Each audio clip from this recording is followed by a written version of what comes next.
राधे राधे दोस्तों, मैं हूँ रानी सिंगल। आज मैं आपके लिए लाई हूँ गणेश जी और कुबेर की कहानी।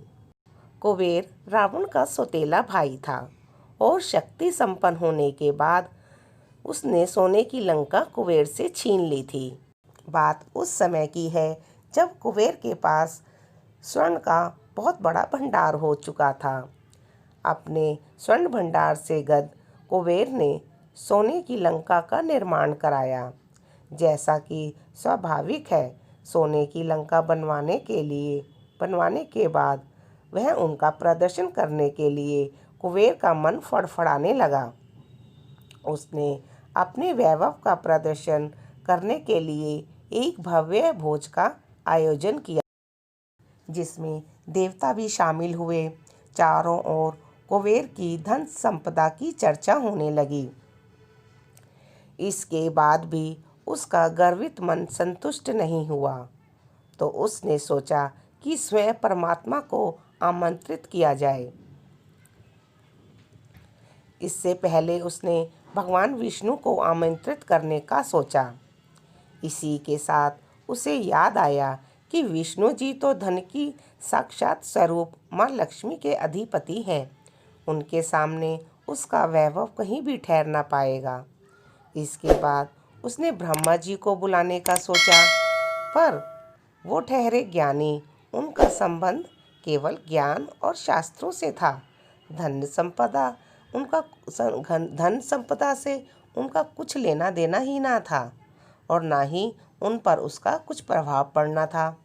इसलिए भोले भंडारी भगवान शिव को याद कर कुबेर आनंद से सरोवर हो गए। उन्होंने सोचा कि एक जंगल में रहने वाले शिव जी जब उसकी लंका देखेंगे तो उनकी आंखें फटी रह जाएंगी। ऐसा सोचकर कुबेर तुरंत ही शिव जी को आमंत्रित करने चल पड़े।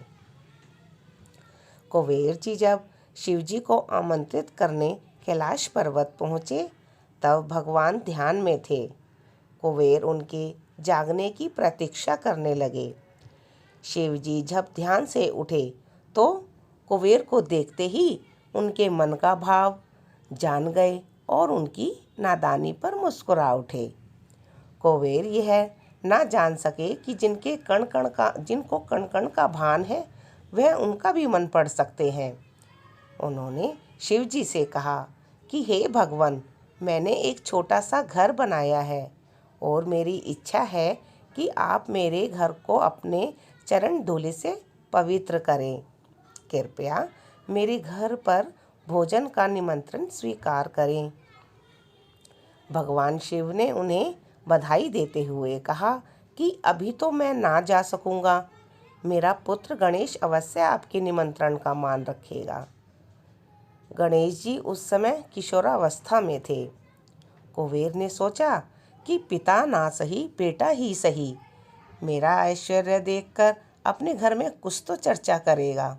इस प्रकार गणेश जी को भोजन का निमंत्रण देकर वह लंका नगरी लौट आए। दूसरे दिन तय समय पर गणेश जी अपने वाहन मूषक पर विराजमान होकर कुबेर के यहाँ उपस्थित हो गए। अब कुबेर ने भी उनका स्वागत कर लंका दर्शन का प्रस्ताव रखा।